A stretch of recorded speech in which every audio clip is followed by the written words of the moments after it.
नमस्कार, मी केतकी जोशी। जगाचा पोशिंदा आपला बळीराजा सध्या संकटात आहे। अतिवृष्टीमुळे तो अत्यंत हतबल झालाय। मोठ्या हिमतीने पेरलेलं बियाणं चांगलं उगवलं म्हणून त्याला भरपूर आशा होती।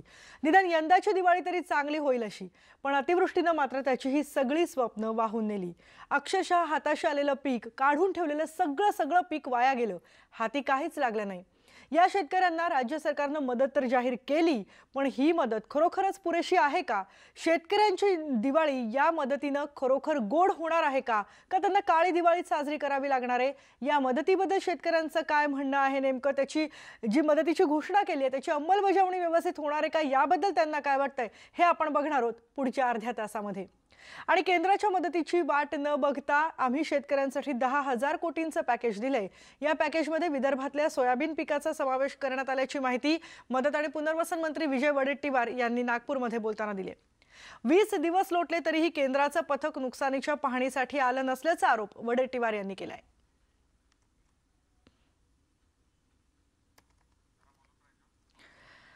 आपण बघतोय मदत आणि पुनर्वसन मंत्री विजय वडेट्टीवार यांनी हे तर जाहीर केलंय की सोमवारपासून मदतीचं वाटप होणार आहे, म्हणजे राज्यातल्या शेतकऱ्यांची दिवाळी साजरी होईल, ती गोड होईल, याच्यासाठी राज्य सरकार प्रयत्न करतंय असं त्यांनी म्हटलंय। पण एक तर महत्त्वाचा प्रश्न आहे की खरोखरच मदत पुरेशी आहे का? आणि दुसरा जो राज्य सरकारकडून वारंवार आरोप केला जातोय की केंद्राचं पथक मात्र अजूनही पाहणीसाठी आलेलंच नाहीये, त्यामुळे केंद्र सरकारनं अजूनही राज्यातल्या अतिवृष्टीग्रस्त शेतकऱ्यांना मदत जाहीर केलेली नाही। ही जी मदत आहे ही फक्त राज्य सरकारच्या वतीने जाहीर केलेली मदत आहे।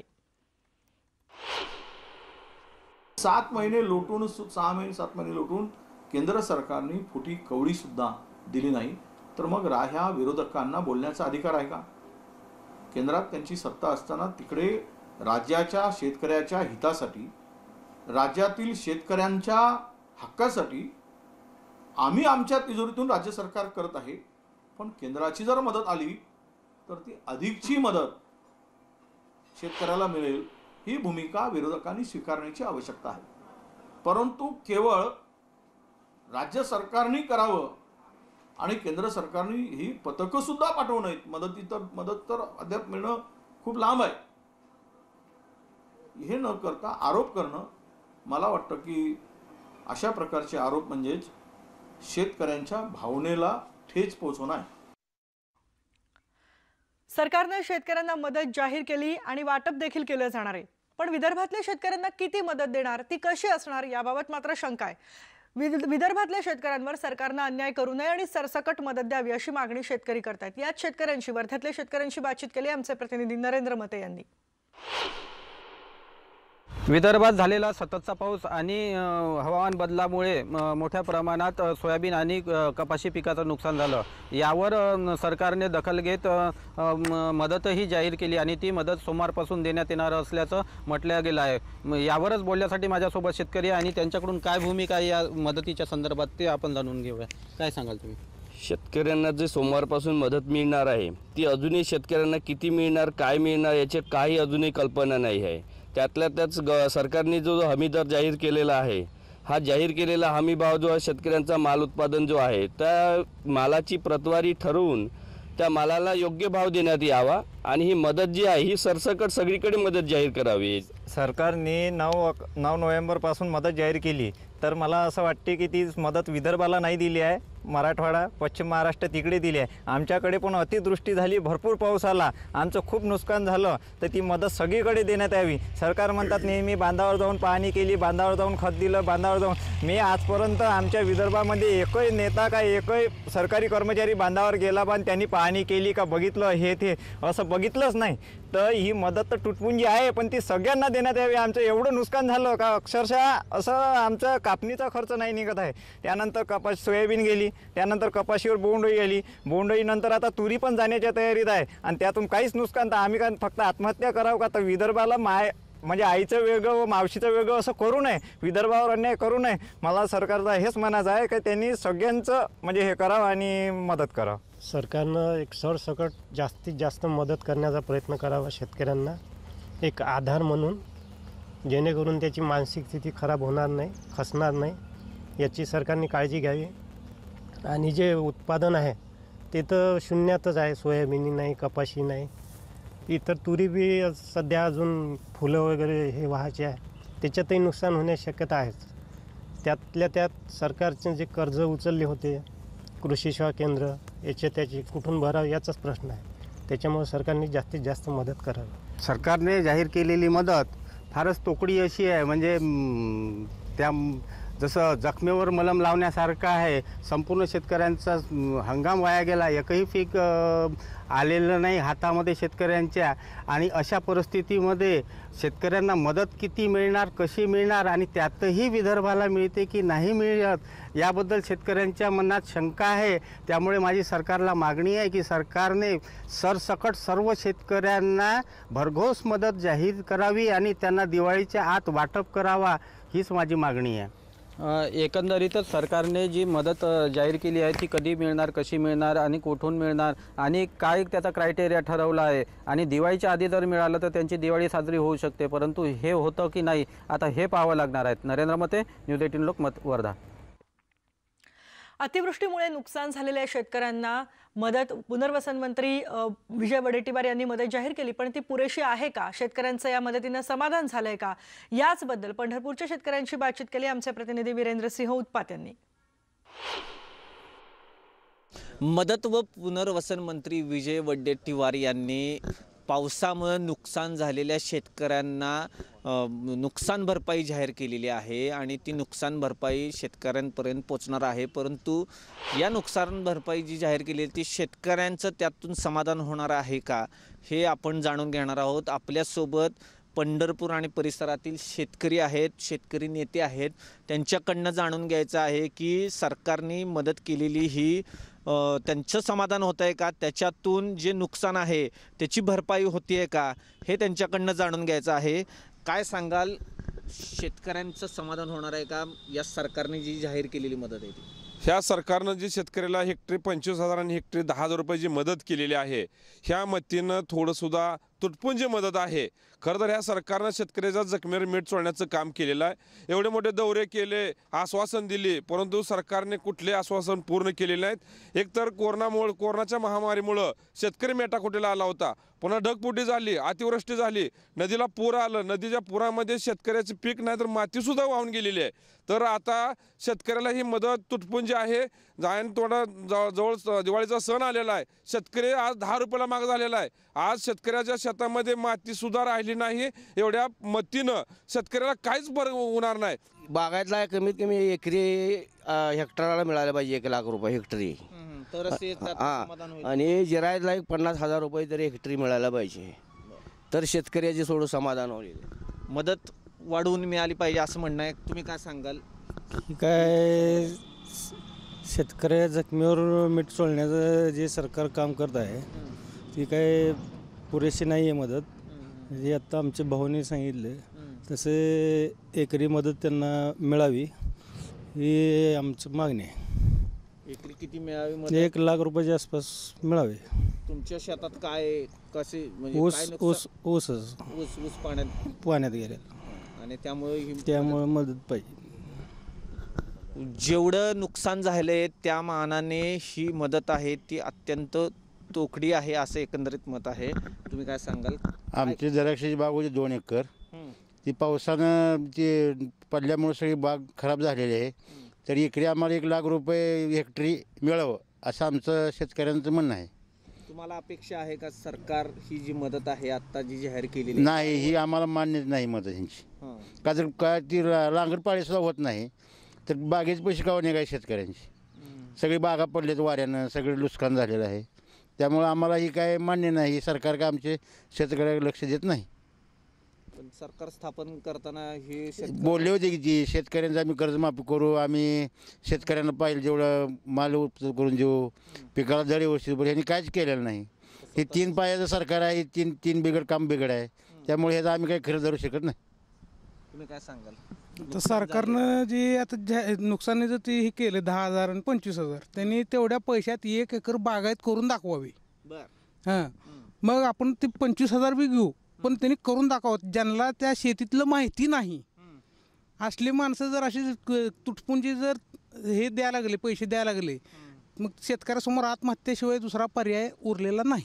म्हणजे वास्तव जे आहे त्याच्या हां, ते त्यांना त्याची माहितीच नाही. म्हणजे आपल्या शेतीला किती भाग भांडवल लागतो एका एकराला, म्हणजे बागायतकरांसाठी किती पैसे लागतात हे त्यांना माहिती नाही. मग माहिती नसणाऱ्या माणसाच्या हातात कारभार गेल्यामुळे हे असं व्हायला लागलं असं मला वाटतंय. पंढरपूरहून वीरेंद्र सिंह उत्पात, न्यूज 18 लोकमत. पुणे जिल्ह्यात बघूयात काय परिस्थिती आहे. पुणे जिल्ह्यामध्ये किंबहुना महाराष्ट्राचाच बटाटा आगार म्हणून ओळख असलेल्या आंबेगाव तालुक्यात अतिवृष्टीनं प्रचंड नुकसान झालं होतं. इथल्या शेतकऱ्यांना सुद्धा राज्य सरकार आर्थिक मदत देणार आहे. सोमवारपासून ही मदत मिळायला सुरुवात होणार आहे. पण या मदतीबद्दल आंबेगावमधल्या शेतकऱ्यांना काय वाटतंय हे जाणून घेतलंय आमचे प्रतिनिधी रायचंद शिंदे यांनी. काय सांगाल तुम्ही, 10,000 ही मदत योग्य आहे का? सध्याच्या दृष्टीने तरी ती योग्य नाही, पण राज्य सरकारच्या अडचणी पाहता ती योग्य म्हणावं लागेल. सातगाव पठार भागामध्ये अतिवृष्टीने बटाटा पूर्णपणे सडला. कोरोनाच्या काळामध्ये मजुरीचा प्रश्नसुद्धा हा गंभीर होता. स्थानिक मजूर उपलब्ध होत नव्हते. सातगाव पठार भागामध्ये जे अनेक शेतकरी दुसऱ्या तालुक्यातून मजूर आणत असतात, कोरोनाच्या काळामध्ये सुद्धा हे मजूर उपलब्ध नव्हते. अक्षरशः बटाट्याचे झाड, लाकडाची खुटी करून बटाटे काढावे लागले. त्याने मजुरीवर सुद्धा प्रचंड खर्च वाढलेला आहे आणि शेतकरीला ही मदत थोडी वाढीव मिळाली असती तर अजून चांगलं झालं असतं. समाधानी नाही आहात तुम्ही कसं सांगाल, 10,000 योग्य आहे का अजून यात भर टाकायला पाहिजे सरकारने? मी एक नाट्य कलाकार आहे. तिथं जे 2 रुपये भेटत होते ते सुद्धा बंद झाले आणि शेतामध्ये तर काय मिळेल तसं काय आता मी जास्त पुढचं काय सांगू शकत नाही. हे जे नुकसान झाले आणि त्या नुकसानासाठी सरकारने जे 10,000 सोमवारपासून द्यायचं जाहीर केलेलं आहे त्याच्यामध्ये आम्ही समाधानी नाहोत. कारण आमचा एकरी खर्च जवळजवळ 65,000 ते 70,000 आहे आणि हेक्टरी जवळजवळ 1,00,000-1.5 लाखाच्या पुढे आमचा खर्च जातोय आणि ते आम्हाला 10,000 प्रत्येक शेतकऱ्याच्या खात्यावर टाकले, त्याच्यात आमचं कसं भागेल? आमची दिवाळी कशी गोड होईल तुम्हीच सांगा. बाबा, किती वर्षापासून बटाटे शेती करताय आणि नुकसान असं झालं का यापूर्वी कधी? मी 40 वर्षापासून शेती करतो, पण असं नुकसान कधीही झालं नाही. आता हे नुकसान झालं नाही, पण आता हे मागणार काय किती कुठं सरकार पडणार आहे आपल्याला. म्हणून आपल्याला हे 10,000 मिळतात याच्यात आम्ही समाधानी नाही, परंतु हे समाधान मानावंच लागेल.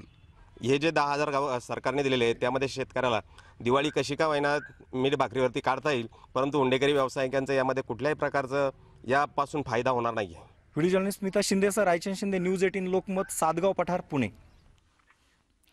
आपण बघतोय मदत तर तुटपुंजी आहे, पण आता काही पर्याय नाही, ती मदत तरी किमान मिळते असं या शेतकऱ्यांना वाटतंय. तर अतिवृष्टीमुळे नुकसान झालेल्या शेतकऱ्यांना दिलासा देण्यासाठी राज्य सरकार ही मदत जाहीर करतंय. सोमवारपासून ही मदत दिली जाणार आहे, पण ही मदत खूपच तुटपुंजी आहे. भीक नको, आम्हाला मदत हवी आहे अशी भावना उस्मानाबाद मधले शेतकरी व्यक्त करतात. उस्मानाबादमध्ये तर या पिकांचं प्रचंड नुकसान झालं होतं. अनेक नेते इथे येऊन गेले होते, पण मदत मात्र अत्यंत तुटपुंजी, अक्षरशः भीक दिल्यासारखी सरकारनं आम्हाला मदत दिली असं या शेतकऱ्यांचं म्हणणं आहे.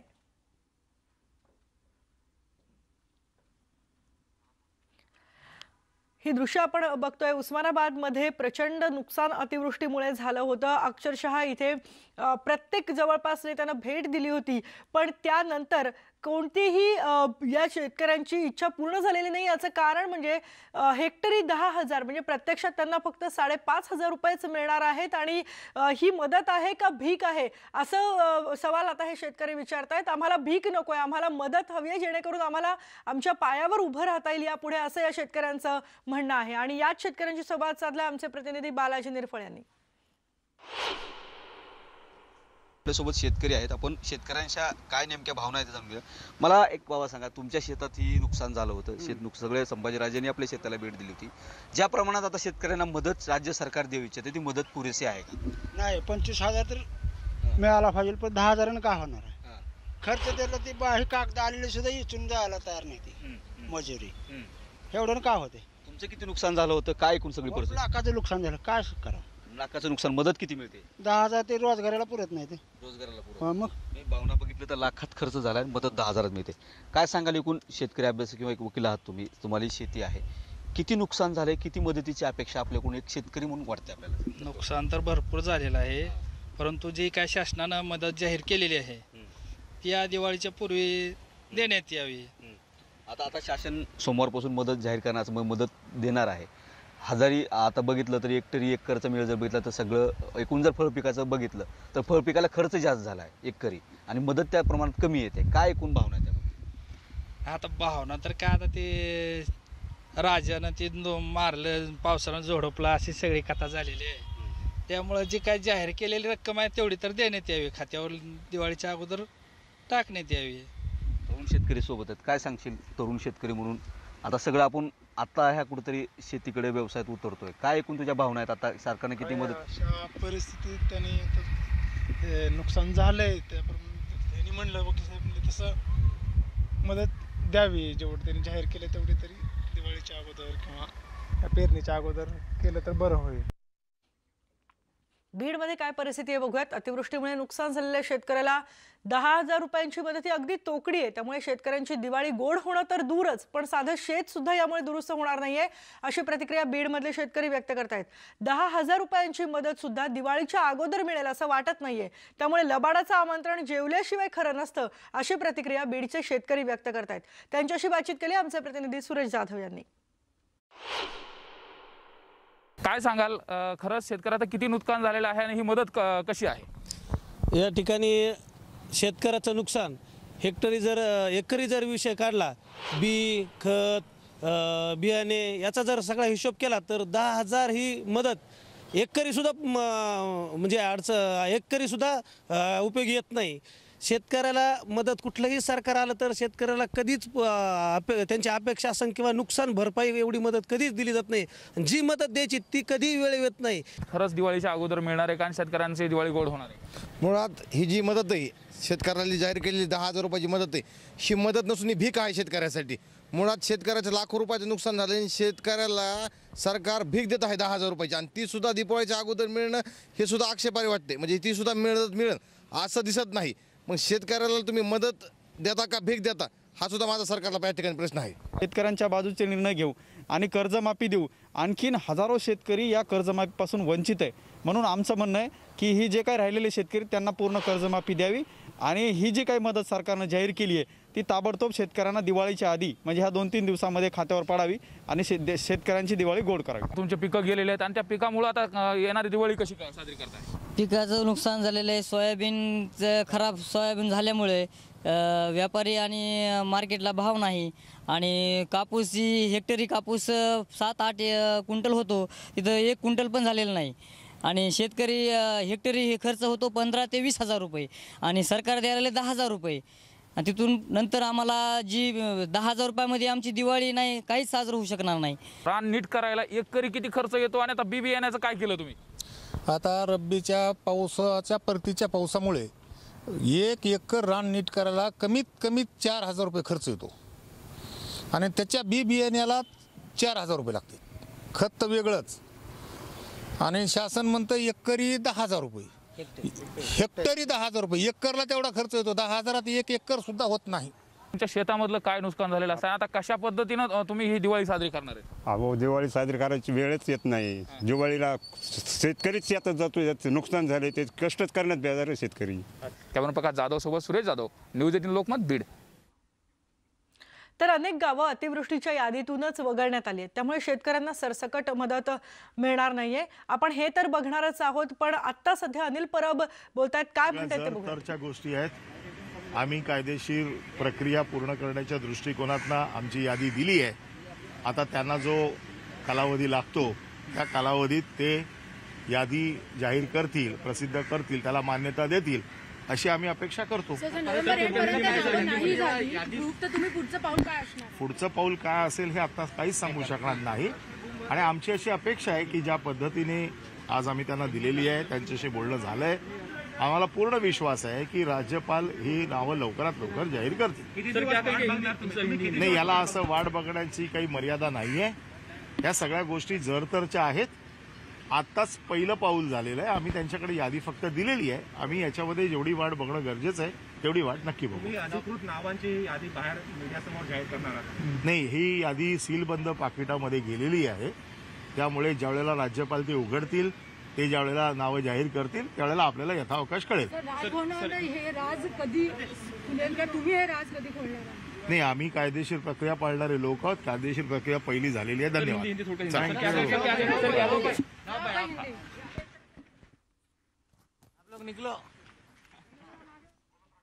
आपण बघतोय जे 12 आमदार राज्यपाल नियुक्त करणार आहेत त्यांची यादी तर आम्ही दिलेली आहे शिवसेनेच्या वतीनं. आता राज्यपाल त्यांचा निर्णय देणार आहेत. ते त्यांना पुरेसा वेळ घेत आहेत असं अनिल परब यांनी सांगितलंय. ये सिफारिश पत्र के साथ महामहिम राज्यपाल जी को हमने सुपुर्द करने का काम किया। आशा करते हैं कोविड की वजह से ऐसे ही लगभग कुछ समय बीत गया है और हमें उम्मीद है कि राज्यपाल महोदय सारी चीज़ों की प्रक्रिया जल्द से जल्द पूरी करेंगे और 12 लोगों को नियुक्त करेंगे ताकि 12 लोग अपना काम शुरू कर पाएं। फौज जाने की जरूरत पड़ेगी? नहीं, ऐसा है, जो कानूनी प्रक्रिया है उसे पूरा करने का काम सरकार ने किया।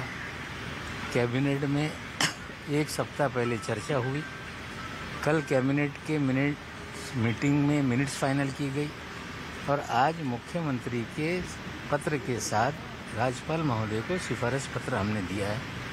निश्चित रूप से कानूनी प्रक्रिया उन्हें देखनी है, जांच करनी है, वो करेंगे, लेकिन हमें उम्मीद है कि राज्यपाल महोदय इन 12 लोगों की नियुक्ति जल्द से जल्द करेंगे। सर, 12 नामों में क्या हुई? जब आपने पत्र सौंपा तो क्या कुछ आश्वासन दिया, कुछ बोला, कब तक रिप्लाई करेंगे, कुछ तो बात हुई होगी? नहीं, राज्यपाल महोदय से मुलाकात की, गर्मजोशी से वो मिले, हम लोगों के साथ बैठ के उन्होंने जलपान किया और निश्चित रूप से वे राज्यपाल महोदय एक कहीं ना कहीं संवैधानिक पद पे हैं।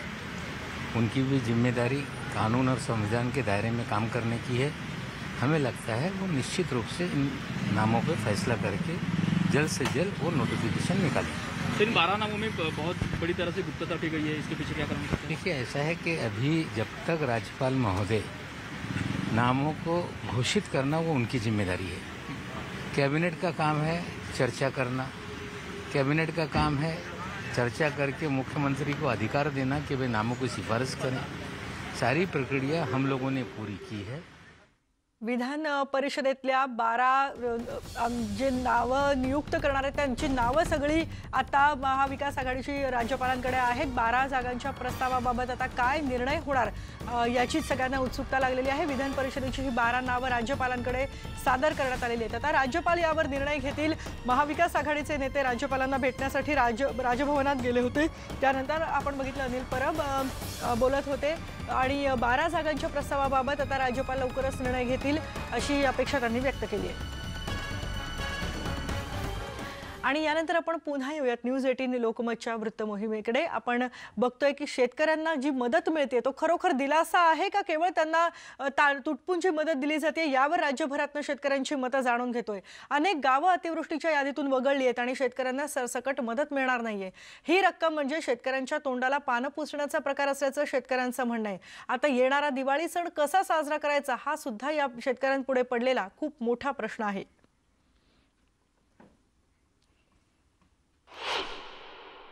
मामा, येणाऱ्या सोमवारपासून या मदतीचं वाटप सुरुवात होणार आहे। काय वाटतं, ही मदत योग्य आहे का? आम्हाला काही कळलेलंच नाही। म्या सोयाबीन पेरलं, एकदा पेरलं, 5 रुपये टक्क्यानं पैसे आणले लोकांकडून, ते गेलं। दुसरं बियाणं परभणून जाऊन आणलं भारीचं, ते सुद्धा गेलेलं आहे। मग त्याला काय करावं, मला काय पर्याय नाही। आता हे पैसे कशाला द्यायचे मला लोकांचे? मला भलतं अवघड झाले। आता काय करावं काय मला सुचना। मला कोणी बोलायला नाही, कोणी सांगायला नाही, काहीच कळण झाले। आता बस कोणी आमच्या गावाकडं आलं सुद्धा नाही। पंचमना नाही, काहीच नाही। मग आता तुम्ही याच्यावर कसा विचार करायचा ठरवा। काय वाटतं मामा या मदती संदर्भात? ही एकदम ही तुटपुंजी मदत आहे। मदत काही सरकारने योग्यरित्या केलेली नाही आणि मराठवाड्यात 3 वर्ष झालं म्हणजे अति दुष्काळ आहे आणि ह्या वर्षी वाटलं पाऊस जरा बरा पडला तर पीक चांगलं येईल, पण ह्या वर्षी काही म्हणजे देवानं काहीच दिलेलं नाही। या मदतीविषयी काय?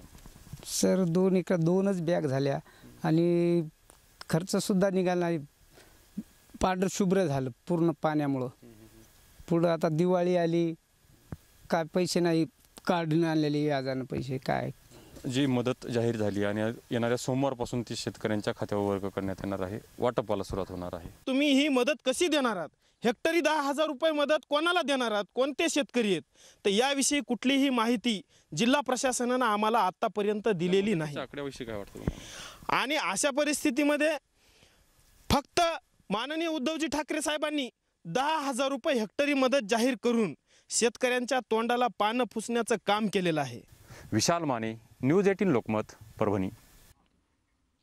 राज्यातल्या इतर भागातल्या शेतकऱ्यांचं काय म्हणणं आहे, या सरकारच्या मदतीवर ते समाधानी आहेत का, याबद्दल त्यांची मतं, त्यांच्या प्रतिक्रिया आपण यानंतर सुद्धा जाणून घेणार आहोत. पण घेऊयात एक ब्रेक. पहा फक्त न्यूज 18 लोकमत.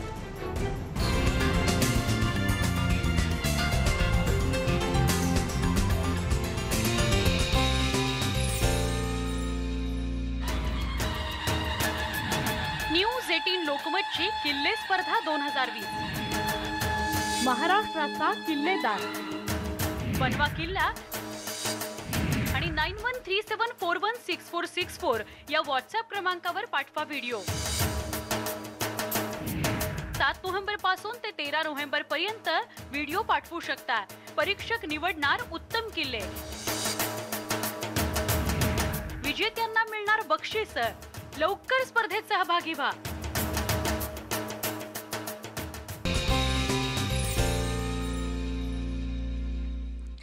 अतिवृष्टीमुळे नुकसान झालेल्या शेतकऱ्यांची यंदाची दिवाळी गोड करणार आहोत असं सरकारचं म्हणणं आहे. सोमवारपासून या शेतकऱ्यांना आर्थिक मदत मिळणार आहे, पण सरकारच्या पॅकेजवर शेतकरी मात्र नाराज आहे. हे सरकारचं पॅकेज कसं आहे आणि शेतकऱ्यांची काय भूमिका आहे, पाहूयात या खास रिपोर्टमधून. शेतकऱ्यांची दिवाळी गोड होणार. नुकसानग्रस्त शेतकऱ्यांना मिळणार मदत. 10,000 कोटींचं पॅकेज. सरकारच्या मदतीवर शेतकरी नाराज. यंदा परतीच्या पावसानं शेतकऱ्यांचं मोठं नुकसान केलंय. हातातोंडाला आलेलं उभं पीक पावसात वाहून गेलं, त्यामुळे शेतकरी प्रचंड आर्थिक संकटात सापडलाय. मुख्यमंत्र्यांसह शरद पवार यांनी शेतकऱ्यांच्या बांधावर जाऊन नुकसानीची पाहणी केली आहे. एवढंच नाही तर विरोधी पक्षांनीही नुकसानीची पाहणी करून मदत देण्याची मागणी केली आहे. त्यामुळे सरकारने शेतकऱ्यांची दिवाळी गोड करण्यासाठी तब्बल 10,000 कोटींचं पॅकेज जाहीर केलंय. सोमवारपासून शेतकऱ्यांना मदतीचं वाटप केलं जाणार आहे. राज्य निवडणूक आयोगाला आज पत्र दिलेलं आहे आणि मुख्यमंत्र्यांनी महाराष्ट्रातील जनतेला दिलेला शब्द जो आहे, महाविकास आघाडीने दिलेला शब्द आहे शेतकऱ्यांना की दिवाळीपूर्वी त्यांना मदत दिली जाईल. आणि आज मी इथे एवढंच सांगेल की दिवाळीपूर्वी शेतकऱ्याला ही मदत दिली जाईल. फार तर सोमवारपासून या संदर्भामध्ये शेतकऱ्यांच्या खात्यात जिल्हाधिकाऱ्याकडे पैसे पाठवून त्यांच्या खात्यामध्ये पैसे वळते केले जातील आणि दिलेला शब्द हा पाळला जाईल. सरकारनं जाहीर केलेली मदत शेतकऱ्यांना कशी मिळणार त्यावर एक नजर टाकूया. शेत पिकासाठी प्रति हेक्टरी 10,000 रुपये मदत दिली जाणार आहे. फळ पिकासाठी 25,000 रुपये प्रति हेक्टर मदत दिली जाईल. तर घर पर्जर असेल किंवा मृत व्यक्तीच्या वारसांना भरीव मदत देण्यात येणार आहे. शेती आणि घरांसाठी एकूण 5,500 कोटी रुपये देण्यात आले आहेत. सरकारच्या मदतीवर राज्यातील शेतकरी नाराज आहेत. जाहीर केलेली मदत तुटपुंजी असल्याचं शेतकऱ्यांचं म्हणणं आहे. तर वेळेत मदत मिळणार नसल्याच्या प्रतिक्रिया काही शेतकऱ्यांनी व्यक्त केल्या. कोणत्याही शेतकऱ्यांवर अन्याय न करता सरसकट मदत देण्याची मागणी शेतकरी करतायत. सरकारने जो हमीदर जाहीर केलेला आहे, हा जाहीर केलेला हमी भाव जो आहे, शेतकऱ्यांचा माल उत्पादन जो आहे, त्या मालाची प्रतवारी ठरवून त्या मालाला योग्य भाव देण्यात यावा आणि ही मदत जी आहे ही सरसकट सगळीकडे मदत जाहीर करावी. ही मदत तर तुटपुंजी आहे, पण ती सगळ्यांना देण्यात यावी. आमचं एवढं नुकसान झालं का अक्षरशः असं आमचा कापणीचा खर्च नाही निघत आहे. त्यानंतर सोयाबीन गेली, त्यानंतर कपाशीवर बोंडअळी गेली, बोंडअळीनंतर आता तुरी पण जाण्याच्या तयारीत आहे आणि त्यातून काहीच नुकसान. तर आम्ही काय फक्त आत्महत्या करावं का? संपूर्ण शेतकऱ्यांचा हंगाम वाया गेला. एकही पीक आलेलं नाही हातामध्ये शेतकऱ्यांच्या. आणि अशा परिस्थितीमध्ये शेतकऱ्यांना मदत किती मिळणार, कशी मिळणार आणि त्यातही विदर्भाला मिळते की नाही मिळत, याबद्दल शेतकऱ्यांच्या मनात शंका आहे.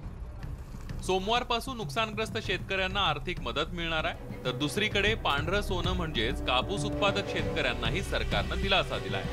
1 डिसेंबर पासून सरकार शेतकऱ्यांचा कापूस खरेदी करणार आहे आणि त्यामुळे खासगी व्यापाऱ्यांकडून होणारी शेतकऱ्यांची लूट थांबणार आहे.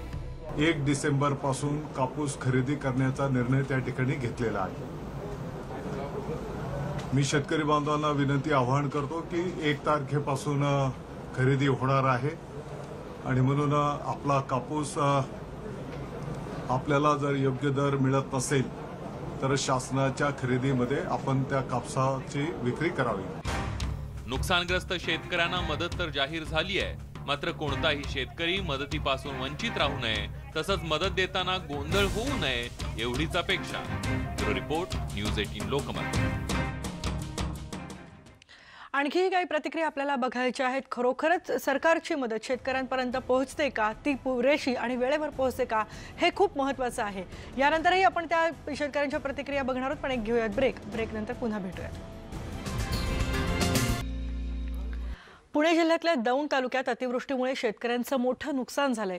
त्यामुळे सरकारनं जाहीर केलेली मदत कमी आहे आणि आणखी मदत देण्याची मागणी या शेतकऱ्यांनी केली आहे. ही दृश्य आपण बघतोय जेव्हा अतिवृष्टीमुळे दौंड इथल्या शेतकऱ्यांचं अक्षरशः हातचं पीक पूर्णपणे वाया गेलं होतं. पुरेशी मदत आहे का? फॅक्टरी काय सांगाल, मदत पुरेशी आहे का तुम्हाला जी दिलेली आहे ते? सरकारने दिलेली मदत आम्हाला काही पुरेशी नाही, कारण आमचा मेहनतीचाच खर्च जवळपास एकरी 25,000 रुपये होणार आहे. बरं. त्यामुळे सरकारने दिलेले 4,000 रुपये आम्हाला एकदम अपुरे वाटतात. बरं. काय सांगाल, तुम्ही तुमच्या शेतामध्ये काय लावलं होतं ना आता नुकसान झाले आणि कसं मदत येतात? टमाटा, मिरची होते, भुसार पिकं असतात आमची.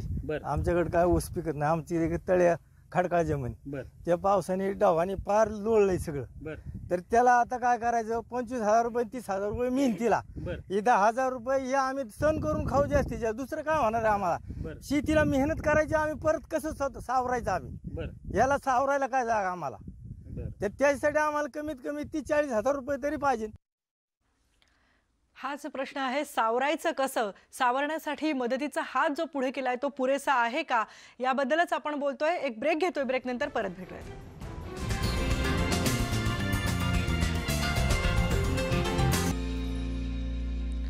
आपण बोलतोय शेतकऱ्यांना जी सरकारनं मदत जाहीर केली आहे ती अपुरी आहे का, आणि मुळात ती मदत वेळेवर मिळणार का, याबद्दल सुद्धा शेतकऱ्यांच्या मनात शंका आहे. सरकारने जाहीर केलेली मदत अपुरी तर आहेच, शिवाय मदत मिळणारही नाही असा आरोप जालन्यातल्या शेतकऱ्यांनी केलाय. यंदाची शेतकऱ्यांची दिवाळी गोड होणार नाही असं या शेतकऱ्यांचं म्हणणं आहे. मदतीच्या पॅकेजमधून ऊसाला वगळण्यात आलंय. त्यामुळे या जिल्ह्यातल्या 52,000 हेक्टरवरचा ऊस उत्पादक शेतकरी मदतीपासून वंचित राहणार आहे.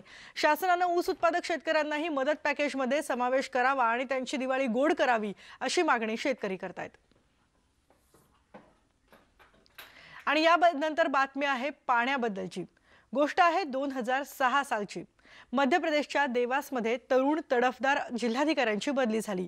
पदभार स्वीकारताच जिल्हाधिकारी उमाकांत उमराव यांच्या लक्षात आलं की तिथे पाण्याचं प्रचंड दुर्भिक्ष आहे आणि मग त्यांनी ठरवलं ही परिस्थिती बदलायचीच, जिल्ह्यात पाणी आणायचंच.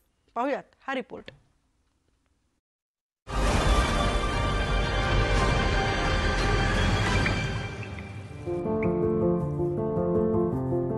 दो 2006 में उमाकांत उमराव देवास के जिला कलेक्टर के रूप में पहुंचे. तो मुझे अभी भी याद है कि जब मैं ज्वाइन किया तो बहुत लोग कलेक्टर से मिलने आते हैं. किसी भी सेगमेंट से, सोसाइटी से मेरे पास जो आए थे मिलने, उनकी चर्चा का कोई विषय रहा होगा, लेकिन लास्ट पॉइंट उठने के पहले एक बोलते थे कि सर पानी के लिए कुछ करना होगा, नहीं तो ये रेगिस्तान बन जाएगा. फैक्ट ये है, केवल रूरल एरियाज को देखें तो मोर देन 90% वाटर केवल हम इरिगेशन के लिए यूज करते हैं. इसको यदि आप इकोनॉमिक्स पर्सपेक्टिव में देखें तो ये है कि 90% वाटर रूरल एरियाज में हम प्रोडक्शन, प्रोडक्टिविटी या प्रॉफिट के लिए करते हैं यूज़. तो हमारे नैरेटिव्स में ये आना चाहिए कि हम कैसे गांव की जो 66% 70% पॉपुलेशन है उसकी जो इकोनॉमिक नीड है, जिसकी वजह से पानी यूज हो रहा है, उसको हम कैसे एड्रेस करेंगे without compromising long term sustainability of water. इस मॉडल के तहत सभी बड़े किसान जो सिंचाई के लिए अधिकांश भूजल का उपयोग करते थे, वर्षा जल को संग्रहित करने के लिए अपने भूमि पर बड़े लेकिन लागत प्रभावी खेत तालाबों को खोदने के लिए आश्वस्त थे. वो कम अवधि की होने वाली पानी की दिक्कतों से उन्हें निजात दिलाएगा और साल में 2 फसलों के लिए उनके जल संकट का समाधान होगा और उनकी उत्पादकता को बढ़ाएगा. और पूरे क्षेत्र के लिए भूजल को बढ़ावा मिलने से सभी छोटे किसानों को लाभ होगा.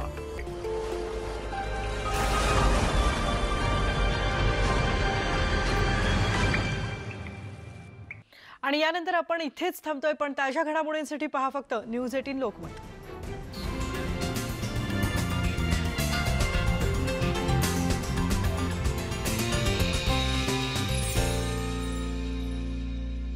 प्रायोजक the great Honda fest with great festive benefits. Kaveri Mehendi Gold, Nasaka Water Purifier, Ukaya Advanced